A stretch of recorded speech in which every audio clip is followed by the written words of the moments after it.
We are now on our 8th week of our Forward series. Sino dito makukumpleto mo yung Forward series?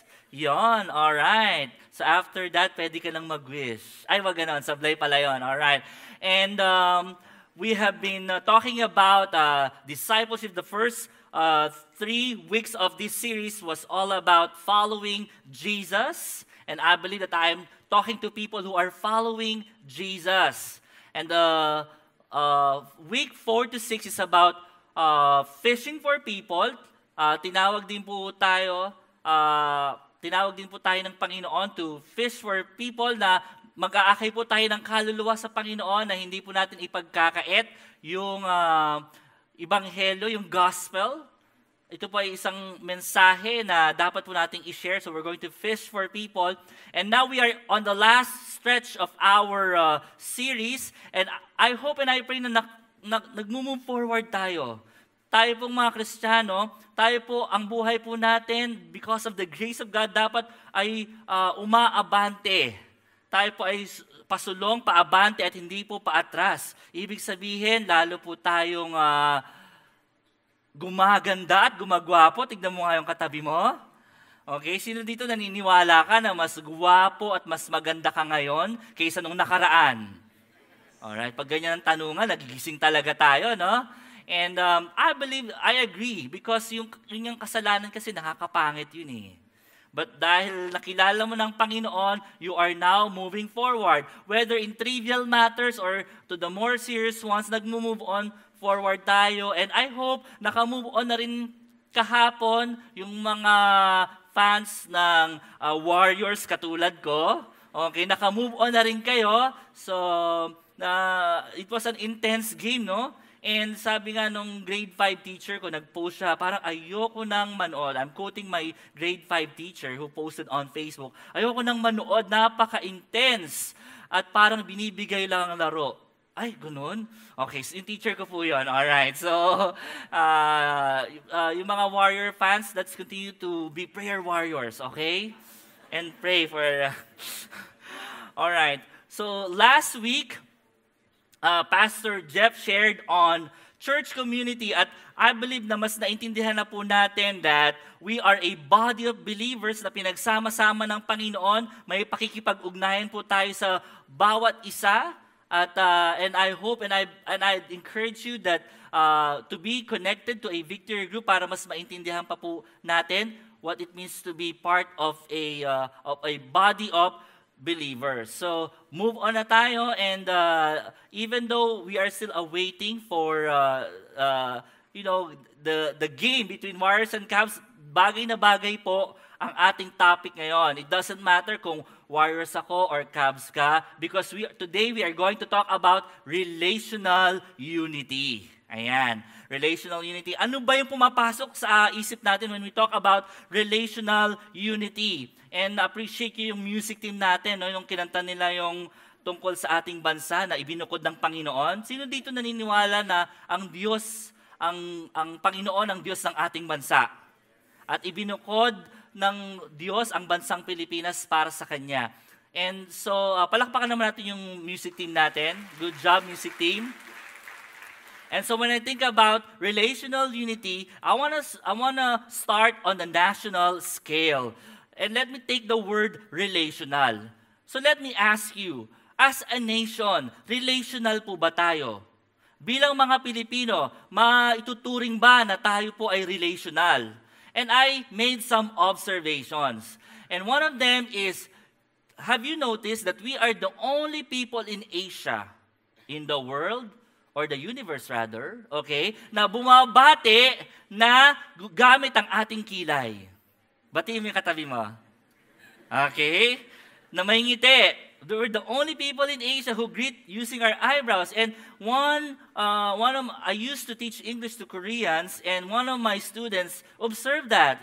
Sabi niya sa akin, "Teacher, why you Filipinos greet using your eyebrows?" I don't know. Maybe it's our culture. Just as your culture is bowing when you greet, okay? Even the Japanese people, they bow when they greet. for us, it's our eyebrows with a smile. So iba-iba lang tayo ng kultura, pero na-appreciate ko rin yung kilay at ngiti kasi baka pag senior citizen na ako at bumati ako, hindi na ako makabalik. Okay, so, and naisip ko lang yun. And so, I believe to a certain extent, we are relational. And minsan nagtataka rin ako, nag-iisip ako, looking back, ano kaya yung naging reaksyon ng mga sinaunang Pilipino nang unang lumapag sila Magellan, yung mga Spaniards at that time? Hindi kaya tinaasan din nila ng kilay, hinitian? Welcome to the Philippines. Nang walang kamalay-malay, nasasakupin pala tayo. Tayo lang din yung lahi na nag-aalok ng kain kahit di tayo close, di ba? Kain tayo. Siguro inalok din nila sila Magellan, kain. Okay? But eventually we were colonized. But I believe that is something that is under the sovereignty of God and that's within the jurisdiction of God because of His plan for the Philippines. All right. And so, what else? Many foreigners who visit and tour our country say we are very welcoming and friendly and hospitable as a people. And I believe indeed we are a relational people. Before, ang slogan natin is, it's more fun in the Philippines. Ngayon po, ang slogan natin is, experience the Philippines. Right? So, given that we are relational, but because we are talking about relational unity, kung pagkakaisa ang pag-uusapan, yes, we are relational, but my question is, are we really united as one people? How united are we as a people? How many islands do we have? What's the answer there? High tide or low tide, okay? West Philippine Sea or Philippine Rice side? O hindi na Benham Rice yun, Philippine Rice na yun, ha? Alright? We have 7,107 islands. Anong implication nun? So, hindi madaling mag-connect. Okay? And we have 8 major languages and hundreds of dialects. So, I remember, during the Tower of Babel, people had one language, and they were able to set up this tower that almost reached the heavens. And then, because of their pride, the Lord decided to confuse them by confusing their language. And so let's face the reality that with different languages and dialects, mahirap po yung ating pakikipag-ugnayan sa isa't isa. Alright? And we also have a strong sense of regionalism. Tagalog ako, Cebuano sila, Ilocano kami, Waray sila. And so, that is another situation right there that has an implication on our unity. If you think about it compared to other nations with one solid language and a few dialects, like, again, let me put into example, Korea and Japan. They have one strong language, Nihongo, Konnichiwa, and the Korean language, the Hangul, Annyeonghaseyo. They have one strong language. And if you notice them, they are so nationalistic, they're very patriotic, they patronize their own products, they only buy their products. Even the Koreans here in the Philippines, they only buy their products. All right? So I believe that, let's face it, that these are some of the challenges that we have in terms of having genuine unity. That's our nation. Okay? And let me go down on a smaller scale. But how about as a church? Nagkakaisa po ba talaga tayo? Does the body of Christ unite together genuinely?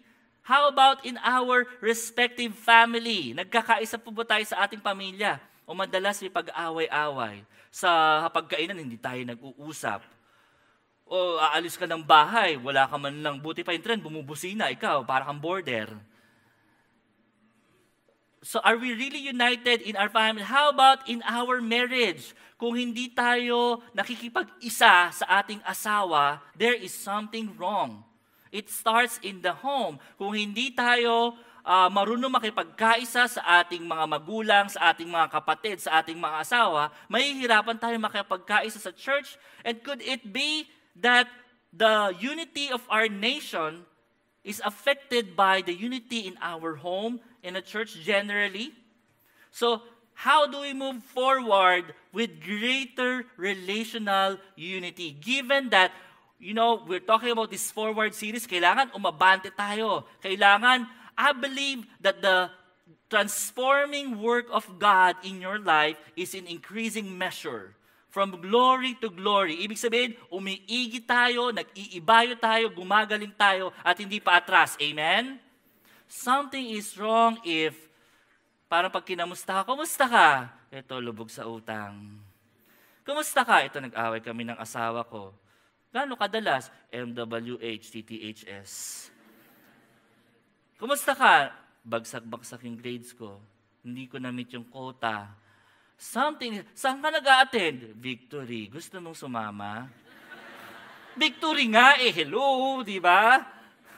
Something is wrong right there if we are not moving forward. So let us look what Peter is saying in order for us to maintain this relational unity, to uphold this unity. And we're going to look at 1 Peter chapter 3, verses 8 to 9. It says there, finally, all of you should be of one mind, sympathize with each other, love each other as brothers and sisters, be tender-hearted and keep a humble attitude. Don't repay evil for evil. Don't retaliate with insults when people insult you. Instead, pay them back with a blessing. That is what God has called you to do, and He will grant you His blessing. Let's pause for a word of prayer. Father God, we come to you in the name of Jesus Christ, our Lord and Savior, and through the Holy Spirit, our Counselor.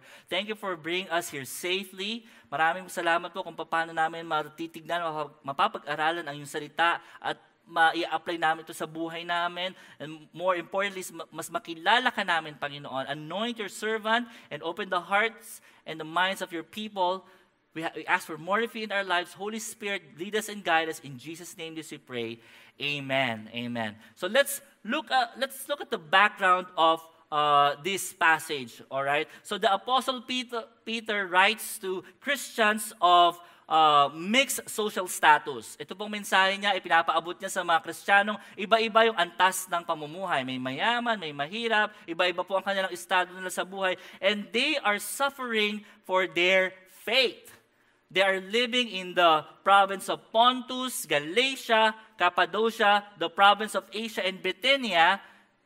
These places are now in modern-day Turkey. And if you look at your Bibles, in chapter 3, before chapter 3, in chapter 2, Peter was talking about respecting people in authority. So, dapat po na yung mga tao na nasa otoridad ay ginagalang po natin. Even as Peter moved along in that passage, he also talked about slave accepting the authority of their masters. Ano po application sa atin ito? Meron po tayong mga boss, may mga superior tayo, and we also accept their authority. And then, in chapter 3, the Apostle Peter starts talking about wives to submit to their husbands. And all the husbands say, Amen. Ay, may malakas dito. Submit. Alright? Pero akala nyo, wives, hindi. May message din si Peter sa mga husbands. Ang sabi niya doon, husbands, you are to treat your wives lovingly and gently. You have to honor your wives. In fact, sabi niya doon, pag hindi mo inayos ang pagtrato mo sa asawa mo, sa asawa mong babae, to your wife, your prayers will not be heard. Wow. So, husbands, we are really the leader here. If we treat our wives harshly, our prayers will be unheard. Okay, we don't want to go to that route. And now, here comes Peter now addressing all believers. Okay? What can we learn from these verses on how to keep relational unity in our church? How can the lessons that we can get from here affect our families? I believe that in verse 8, it says there, let me just read the verse 8 part. Finally, all of you should be of one mind. Everyone say one mind. Sympathize with each other, love each other as brothers and sisters, be tender-hearted, and keep a humble heart. Although there are many very good Christ-like character in verse 8, but if we talk about relational unity, what I'd like to highlight for us to uphold relational unity is a lesson on unity of mind. Everyone say unity of mind. Again, we see in that verse, unity of mind. Naku po, pastor, ang hirap naman yan, yung sinasabi mong unity of mind na yan. Iba-iba kasi tayo ng background, iba-iba tayo ng family orientation, iba-iba yung hugot natin. Kanina lang, yung iba Cavs, yung iba Warriors, iba-iba talaga. So pwede ba tayong magkaroon ng unity of mind? Is it possible na isa lang yung iniisip natin at pareho lang tayo ng iniisip? And you know what? If you think about Peter, si Peter yung nagsulat nito. Let's look at the life of Peter. How did Peter come to this point of writing this passage? Remember, Peter used to be called Simon. Peter means rock. So, very positive. Pero, if you look at the scripture, no, Simon, yung mga, every time Peter failed, ang tawag sa kanya, Simon. Ito yung parang may iba kang pangalan pag nagagalit si yung parents mo. Like ako, pag growing up, Cristiano, parang gano'n. Christian kasi pangalan ko, pero niinis, buo talaga, lalagyan pa ng ano. Yung may iba, pag pumapalpak tayo, we are called in another name, and then pagka good job, yung real name natin. But what's my point there? If you talk of unity of mind, Peter didn't have this at the onset. I believe hindi rin naman sila magkakasundo agad. I mean, talk about James and John, na yung mother nila, gusto silang dalawa at the right hand and left hand of Jesus when He goes into His glory. Tapos, siyempre, di ba, nag-uumpisa na pa lang silang mag-build ng relationship. Feeling ko, may mga hindi magkakasundo dyan. Si Matthew, tax collector. If I am Peter, you know, what could Peter think about Matthew? Ito yung tax collector, makakasama ko. Tax collector is the epitome of corruption during at that time in Israel. Dahil sarili kapwa nila Israelita or their fellow Jews, they're corrupting, di ba? Tinataasan nila yung tax. So makakasama ko tong si Matthew. Parang di ko yata kursunada to. So at the onset, Peter was not a man of unity na mag-unite tayo. In fact, si Peter, bargas siya actually. Diba? Iba siyang mag-isip. In fact, we can see that in the transfiguration at the on a mountain in Matthew 17. Nung makita niya si Jesus, si Elijah, and si Moses, anong naging reaction ni Peter? Remember, you know, when talk about unity of mind or one mind, dapat isa lang tayo ng iniisip. But here comes Peter, iba yung iniisip niya, Lord, magtatayo na lang ako ng 3 tent, dito na lang kayo, okay, gagawa ko kayo ng 3 tent, and we will just stay here. And, you know, that's a very peculiar thinking right there. Because if they stayed there, then Jesus would not have accomplished the mission. Doon na lang sila sa mountain. Gathering na parang cultic na lang yon, di ba? And so, another situation where Peter thought differently, not having the unity of mind, is when Jesus foretold of His death. Alam mo, Peter, mamamatay ako, but I will rise again from the dead. Anong reaction ni Peter? We can see that in Matthew. Okay? In Matthew 16:22. And Peter took him aside and began to rebuke him, saying, Far be it from you, Lord, this shall never happen to you. So siningle out ni Peter si Lord at nirebuke pa niya, may exclamation point. Hindi mangyayari sa iyo yan, Lord. No way. Wow, rebukein ba si Lord? Yang naman tayo kay Peter, ni-rebuke na si Lord, no? Meron ba dito na experience mo ng rebukein si Lord? O, ano bang example na? Yung mga single women in the house. Nagpe-pray ka kay Lord, nagka-quiet time ka. And then suddenly, in-impress sa'yo ni Lord, ito yung siya yung mapapangasawa mo. And you're just, in Jesus' name, Lord. Hindi siya, in Jesus' name. Nirebuke mo si Lord, gamit pa yung pangalan mo, gamit mo pa yung pangalan ni Lord, tapos nirebuke mo pa siya, di ba? So, and then, that's another situation where Peter was thinking differently. And how did Jesus respond? Obviously, Peter, he was not he was not in unity of mind with Jesus. He was not setting his mind on the things of the Lord, but on the things of the earth. So Jesus rebuked Peter. Okay? Anong sabi niya dyan?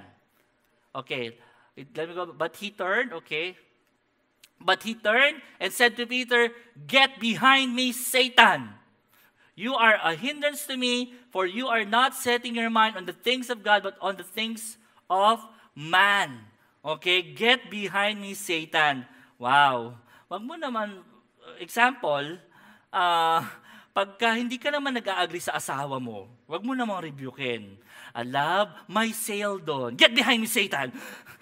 So, wag ganon. O yung kapatid mo, o yung, di ba, wag naman ganon. Just because hindi kayo nag-a-agree, wag mo namang sabihin, get behind me, Satan. Okay? Just speak the truth in love. Alright? So, wag ganon. Alright? So, is it really possible for us to have unity of mind as a church? Yung victory group leader mo who thinks differently. Pastor, di kami magkaintindihan ng victory group leader ko. Iba talaga siya mag-isip. Magkaiba kami ng wavelength. May nakaka-relate ba doon? Yung, siyempre, you're building relationship, no? Yung one-to-one mo, hindi kayo magkaintindihan. And so, you know what? If there is no perfect church. If you have unresolved conflict, leaving the church is not a solution. Pag nag-move ka sa ibang church, hindi na perfect yon kasi nandun ka na eh. Alright? There's no perfect church. Even family and marriage.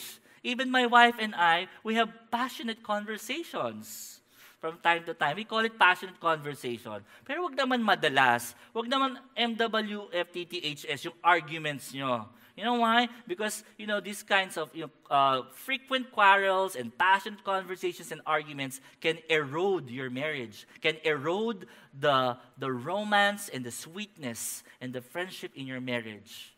Okay? So let someone speak into your life, other couples who are older, okay, to maintain relational unity.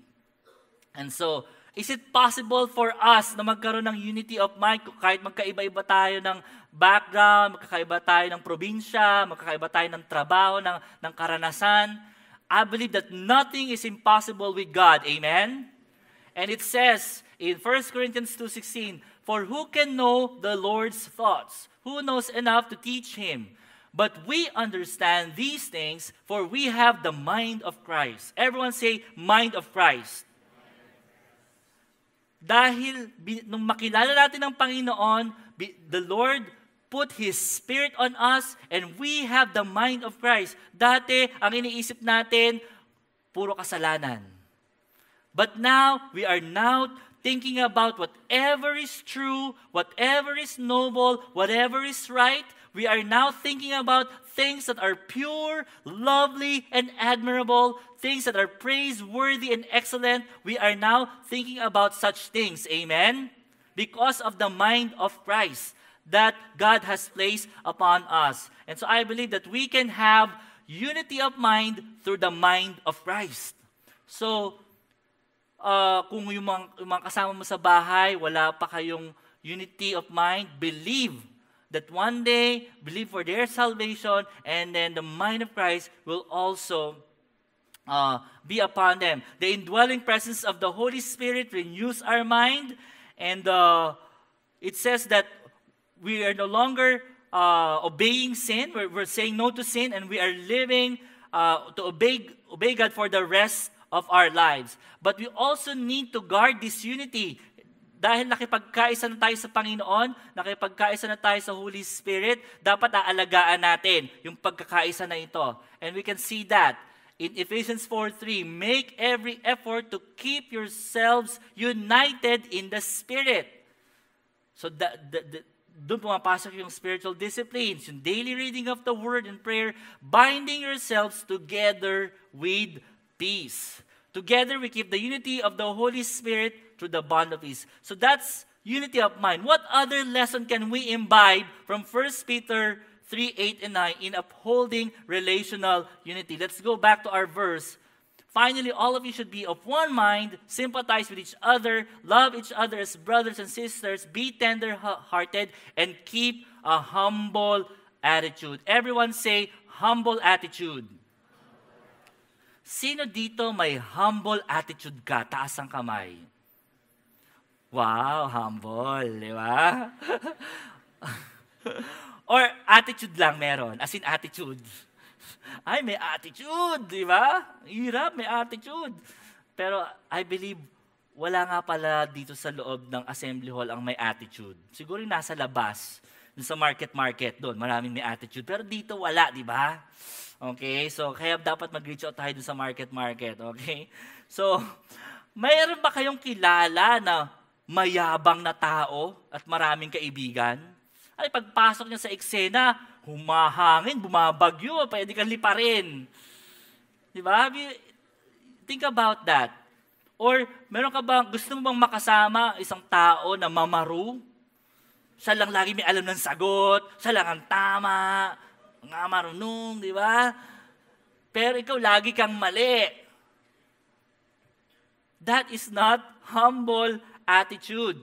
If we look at the scripture, pinag-uutos siya ni Apostle Peter. It's an imperative, a statement of the Apostle Peter, keep a humble attitude. Yung pag-humble ng isang tao, yung, di ba, meron tayong, in our world today, maraming tao, ako muna. Hindi ba pwedeng ikaw na muna? Pag yung tao may humble attitude, hindi niya favorite subject ang apology, the study of self. Di ba? Di ba? Sige, ikaw na mauna.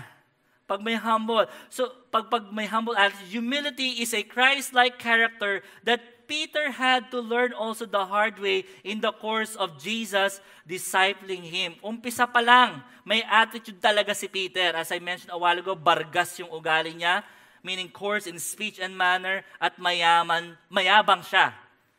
Mayabang talaga si Peter. Makikita natin the scriptures reveal that. Kaya kung may attitude ka, huwag kang mawala ng pag-asa. Okay? Tignan mo yung katabi mo. Mukha mo may attitude. The humble attitude nga. Wala nga nasa labas nga yung mga may attitude, di ba? Alright?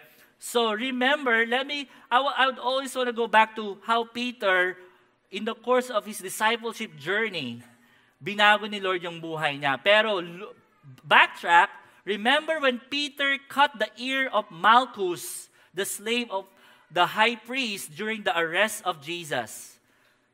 Diba? Talking about humble attitude, diba? Sabi diyan, then Simon Peter drew a sword and slashed off the right ear of Malchus, the high priest's slave. But Jesus said to Peter, put your sword back into its sheath. Shall I not drink from the cup of suffering the Father has given me? So tinuruan tayo ni Peter ng how to humble yourself with a sword. 101. Okay? So, Peter was far from being humble at that time. Siya rin yung una, di ba? I think I mentioned it, aside from ginamit yung espada, I think I remember it right. If I remember it right, I mentioned ko rin before na si Peter din ang unang gumamit ng phone. Di ba? Kasi denial niya 3 times. Alright. Yung iba mamaya pa magiget yun paglabas dito sa cafeteria. Denial na nga. Okay? So we eventually, in this verse, so yung journey ni Peter, no? Ang galing. He was able to write, he was admonishing now the believers to have a relational unity, to keep a humble attitude with others, with other believers in terms of, in relation with other believers. I believe humility is a key to relational unity.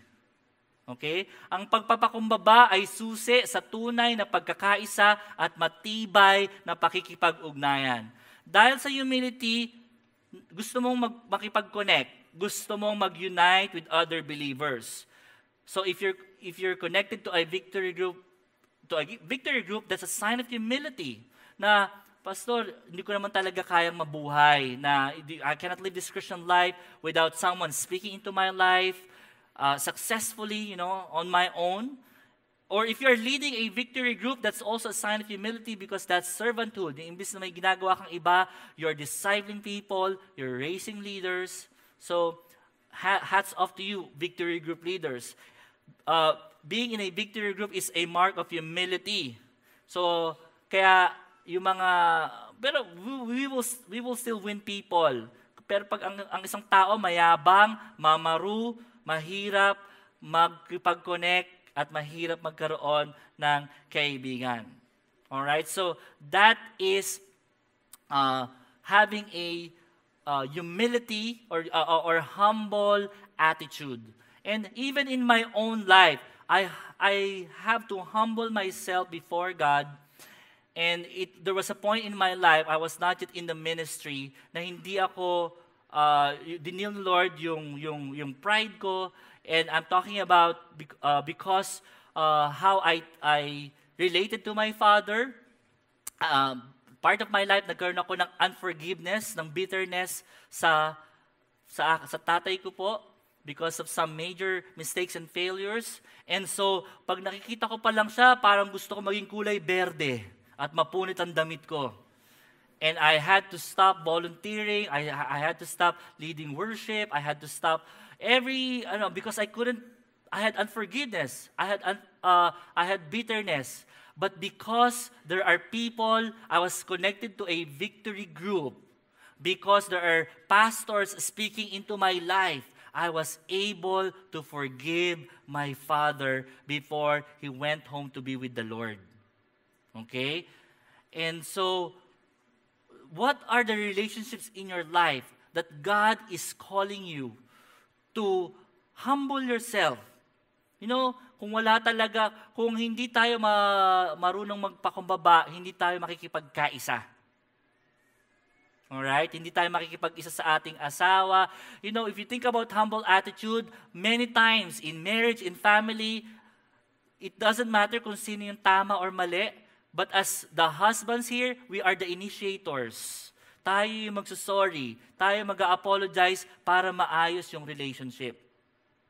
Okay, it doesn't matter na kung sino yung tama o mali. Somebody has to humble and ask for forgiveness so that the relationship will thrive and flourish. Do you agree? Amen. All right. So, we talk about unity of mind and then a humble attitude. So, the last lesson I want to share, going back to our verse, in verse 9, don't repay evil for evil, don't retaliate with insults. When people insult you, instead pay them back with a blessing. That is what God has called you to do, and He will grant you His blessing. I believe that this is more than a command from the Word of God. Yes, Peter was admonishing us. Well, actually, Peter was commanding us. It was an imperative. Pinag-uutos niya, magpakumbaba kayo. And if you look at this scripture, there are many other good traits and Christ-like character here. Huwag mong gawa ng masama ang masama. Don't repay evil for evil. Huwag kang gumante. Pagka insulto ka, huwag kang mang-insulto. But pay them back with a blessing. Lord, ang hirap nito. Okay? But if we understand that this is a calling, everyone say calling. I believe that you have a calling to be a blessing. Amen? This is a calling for us to be a blessing. The Lord called all of us to be a blessing to our families, to our church, to our city, even in our nation. Kung tayo po ay pabigat sa ating pamilya, hindi rin tayo magiging blessing sa church at sa nation natin. And also, I believe that it is God's will as a church. It is God's will for us to be a blessing to BGC, amen? To Taguig, to our nation, even to the nations of the world. And without relational unity, we will not be able to fulfill God's mission for us of honoring God and making disciples. Kung hindi po tayo nagkakaisa, paano po natin maisasakatuparan ang layunin, ang misyon na binigay sa atin ng Panginoon kung tayo po ay kanya-kanya, watak-watak? Ganun din po sa pamilya natin. Kung walang pagkakaisa, kung watak-watak, kung hindi kayo nagkakaisa ng asawa mo, you will not be able to fulfill anything, accomplish anything at all. And so, because there is a blessing in unity. Okay, makikita natin yan. The Bible says in Psalm 133:1, how good and pleasant it is when God's people live together in unity. Verse 2, it is like precious oil poured on the head, running down on the beard, running down on Aaron's beard, down on the collar of his robe. It is as if the dew of Hermon were falling on Mount Zion, for there the Lord bestows His blessing, even life forevermore. There is a blessing in unity. And by God's grace, in 33 years of victory as a church, we didn't have a church division. Palakpakan po natin ang Panginoon for that one. Our leaders value and protect relational unity. Together, they fight for unity. Conflicts in the church and victory groups are normal. They happen. And so, if we understand that God has given us a calling to be a blessing na nais ng Panginoon na maging pagpapala ka sa mga taong nakapaligid mo, nasa paligid mo, then dapat matuto tayo makipagkaisa. Sa church, sa asawa natin, sa kapatid natin, sa anak natin, maintindihan natin yung tunay na pakikipagkaisa. And so having understood unity of mind, humble attitude, that it's a calling to be a blessing, my question now is, what is hindering you? Okay? What is hindering you from accomplishing relational unity? What is hindering you? Is it offense? Is it unforgiveness? Let me tell you, okay? Let me just find out, because we are here to accomplish relational unity, whether in our marriage, in our family, in the church, and even to our nation. If there is an offense and there's unforgiveness, if you are still hurt, you won't be able to unite yourself to anyone. Hindi ka mahihirapan ka makipagkaisa. Sino dito wala ka ng hurt? Alright. So let me ask you some questions to know. Pag ang sagot mo, yes or check, meron ka pang hurt.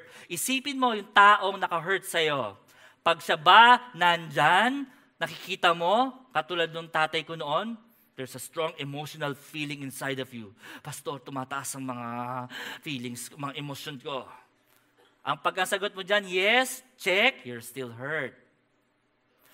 If you think about the person who hurt you, do you still rehearse lines, speeches in your mind that you would like to deliver? Yung iba nangingiti, nakarelate, wala kang kwentang ama, balang araw malalaman mo. Nagre-rehearse ka pa hanggang ngayon. Do you avoid the person na kasalubong mo sa market? Lumiko ka. Hurt ka pa nun? Check. Can you honestly and sincerely bless the person na kasabay mo sa jeep or sa Jollibee? Anak, ilibre mo. Libre ko, Lord. Sinismis ako niyan. Inutangan ako ng 20 pesos, hindi pa binabayaran. Pag sagot mo doon, yes, check, you're still hurt. If you can rejoice when something good happens to the person, in your mind, kaya lang naman na-promote yan kasi sisip-sip yan eh. And if something bad happens to him, you say, buti nga sa kanya, he deserves it. Sama ugali niya eh, mamaru eh. Check. If one of those questions, may check ka, may yes ka, there's still hurt. There's still an offense. And you will have a hard time accomplishing relational unity. Mahihirapan ka makipagkaisa. Pag hindi mo pinapatawad yung taong yun, hawak mo sa leeg. You think sinasaktan mo, ikaw hindi ka makakain, hindi ka makapag-concentrate sa trabaho because you're not letting go. What is forgiveness? Forgiveness is taking away your right to hold anything against that person who hurt you. Pastor, I have all the right. Sinismis niya ako. Di ako binayaran sa utang. I have all the right.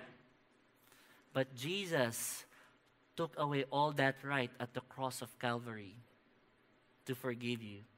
Jesus had all the right to hold so many sins against you. but He took it upon Himself because He loves you. Going back, who is our best example? Yes, Peter is an excellent example. Natutunan niya because he was discipled by the one and only Son of God. So natutunan niya, but it was not easy. Ang daming pinagdaanan ni Peter until naisulat niya ito. Because naging totoo ito sa buhay niya. He became an excellent example of this, but I still believe that Jesus is the best example of unity of mind, of a humble attitude, that He Himself is a blessing to us because He took our curses from us and took it upon Himself. So I'm about to close. Let's all stand.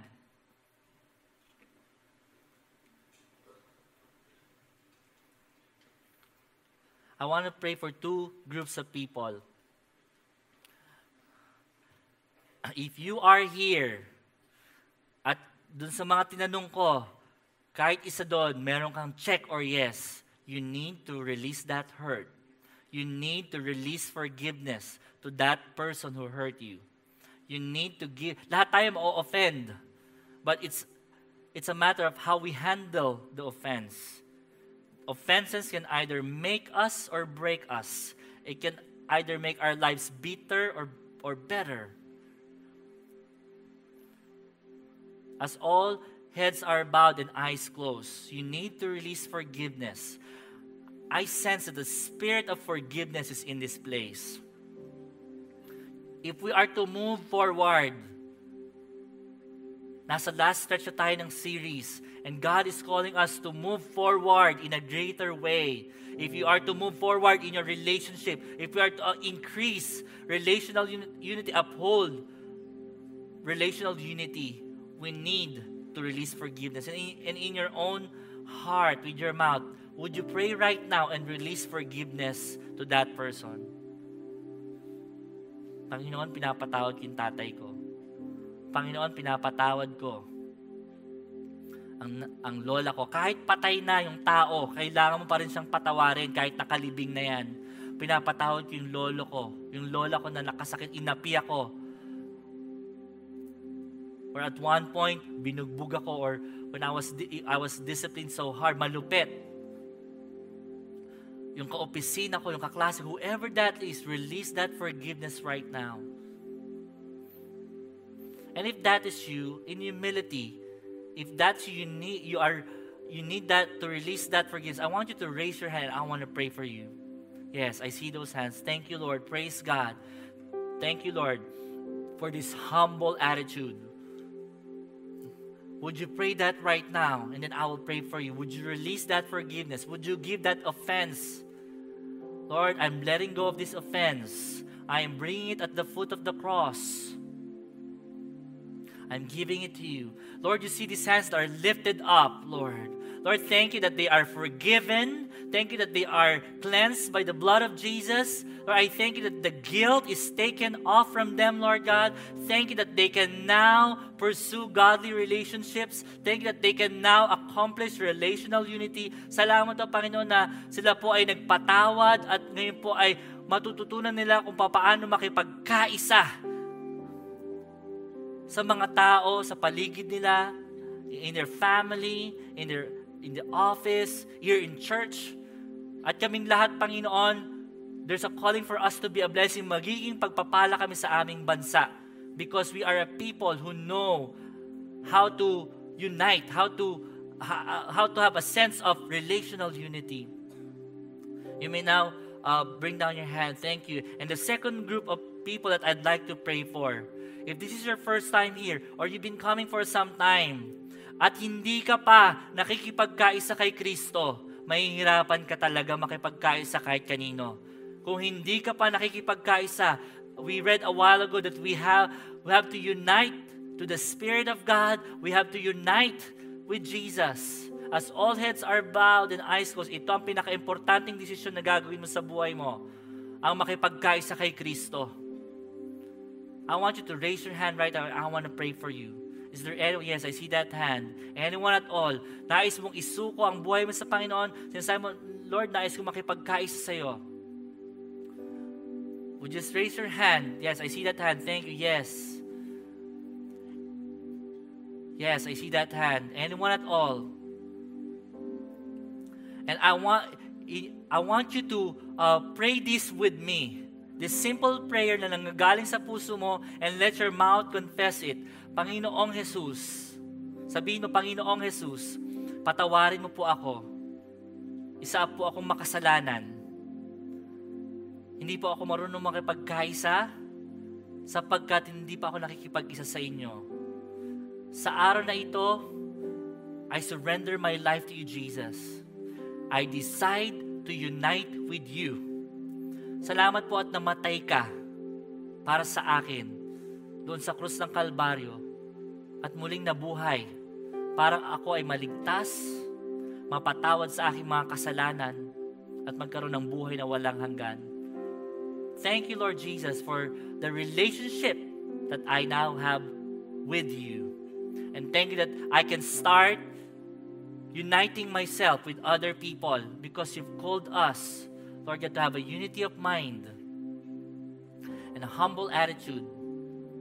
And thank you for the calling to be a blessing. In Jesus' name. Let's lift our hands to the Lord. Taas po natin ang ating mga kamay. And I just want to speak a blessing. Lord, marami pong salamat sa mensahe na aming narinig.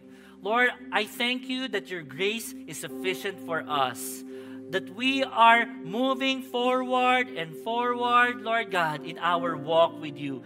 Bilang mga Kristiyano, kami po ay umaabante at hindi paatras. We are advancing, moving forward. Thank you, Lord Jesus, that your transforming work in our lives is in increasing measure from glory to glory. We are getting better and better, Lord God, in our walk with you because kasama ka namin, Panginoon. Salamat po na matututunan namin kung paano makipagkaisa sa bawat isa sa lugar na ito, in our church, because you've called us as a church community. Salamat po, Panginoon, na matututunan namin magpakumbaba, Panginoon, in situations na kailangan namin magpakumbaba, Lord God. And thank you, Lord God, because you have given us the calling to be a blessing, Lord God. And so I speak a blessing to everyone, Lord, blessings of long life, of good health, healing, prosperity, financial provision, Lord God, promotion, Lord God. Lord, I pray that you will bless everyone, every person in this room with a blessing that they have never experienced yet. And let your blessing surprise them, Lord God, as we move forward. Lord, as we move forward, we will continue to praise you and worship you and trust in you. Patuloy ka naming pagtitiwalaan sapagkat ang Diyos na aming kinikilala, ang Diyos na aming pinagtitiwalaan ay makapangyarihan at dakila, Panginoon. We praise you and we worship you. In Jesus' name this we pray. Give God a clap of praise. Amen and amen.